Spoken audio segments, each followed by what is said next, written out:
வாழ்க்கையில நிறைய சம்பாதிக்கணும்னா விடாம வேலை பார்த்துக்கிட்டே இருக்கணும். தொடர்ந்து வேலை பார்த்தாதான் சம்பாதிக்க முடியும், சம்பாதிச்சாதான் சக்சஸ்ஃபுல்லா வாழ முடியும் அப்படிங்கிறது தானே இன்னைக்குள்ள மைண்ட் செட். ஒத்துக்கிறேன், சம்பாதிக்கணும் தான். ஆனா சம்பாதிச்சுக்கிட்டே இருந்தா எப்பதான் வாழ்றது? Time is the real currency. வாழ்க்கைய வாழுங்க, சம்பாதிக்கிறதுக்காக மட்டும் வாழாதீங்க, வாழ்றதுக்காக சம்பாதிங்க. ஒரு பணக்கார பேங்க் ஓனர் ஒரு கிராமத்து பக்கத்துல இருக்க பீச் ரெசார்ட்க்கு தன்னோட வெக்கேஷனுக்காக வந்திருக்காங்க. அப்போ அந்த பக்கம் கடல்ல இருந்து மீன் பிடிச்சிட்டு போன ஒரு மீனவரை பார்த்து, இந்த மீனெல்லாம் பிடிக்க உங்களுக்கு எவ்வளவு நேரம் ஆச்சு அப்படின்னு கேட்டாராம். அதுக்கு அந்த மீனவர், என்ன ஒரு 2 மணி நேரம் ஆயிருக்கும் அப்படின்னு சொன்னாங்களாம். அதுக்கு அந்த வங்கியாளர் கேட்டாராம், 2 மணி நேரத்துல இவ்வளோ மீன் பிடிக்க முடிஞ்சிருக்கு இல்லையா? அப்படின்னா இன்னும் கொஞ்சம் நேரம் டைம் ஸ்பெண்ட் பண்ணீங்கன்னா இன்னும் நிறைய மீன் பிடிக்கலாம், அதை எடுத்துட்டு போய் வித்து வியாபாரம் பண்ணலாம், அதுல இருந்து வர்ற காசுல படகு வாங்கலாம், பெரிய வீடு கட்டலாம், நல்லா வாழலாம் இல்லையா அப்படின்னு சொன்னாங்களாம். அப்போ அந்த மீனவர் சொன்னாராம், இல்ல, என் குடும்பத்துக்கு இதுவே தாராளம்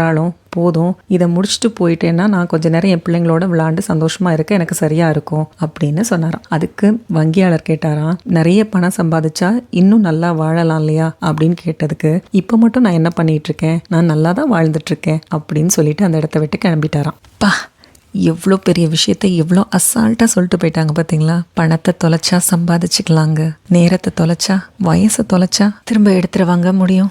ஒவ்வொருத்தருக்குமே 24 மணி நேரம் தான் இருக்கு. ஆனால் வெற்றியாளர்களுக்கும் மற்றவங்களுக்கும் அது எப்படி வேறுபடுது சொல்லுங்க? Because they are able to find that the difference between success and stress lies in what we prioritise. சும்மா பிஸியா இருக்கிற மாதிரி பரபரப்பா வேலை பார்த்துக்கிட்டே இருக்காங்க பாருங்க, அதுதாங்க பிரச்சனை.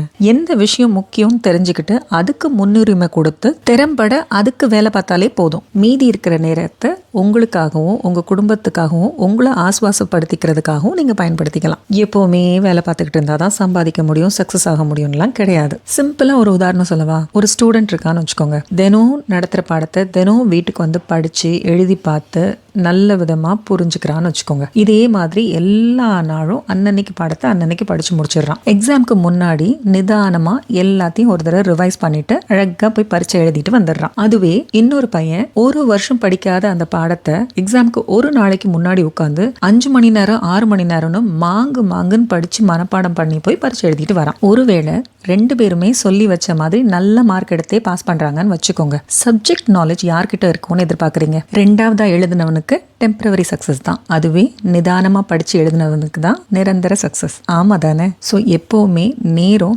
தொடர்ந்து வேலை செய்யறவங்களுக்கு தான் பலன் தரும். ஒரே நாள்ல அதிக வேலை செஞ்சிடலான்னு செய்யறவங்களுக்கு இல்லை. Time rewards consistency, not intensity. ரொம்ப சங்கடமான விஷயம் என்ன தெரியுமா? நேரம் சீக்கிரமா பறந்துரும். ஆனா அதுல சந்தோஷமான விஷயம், நீங்க தான் அதோட பைலட்.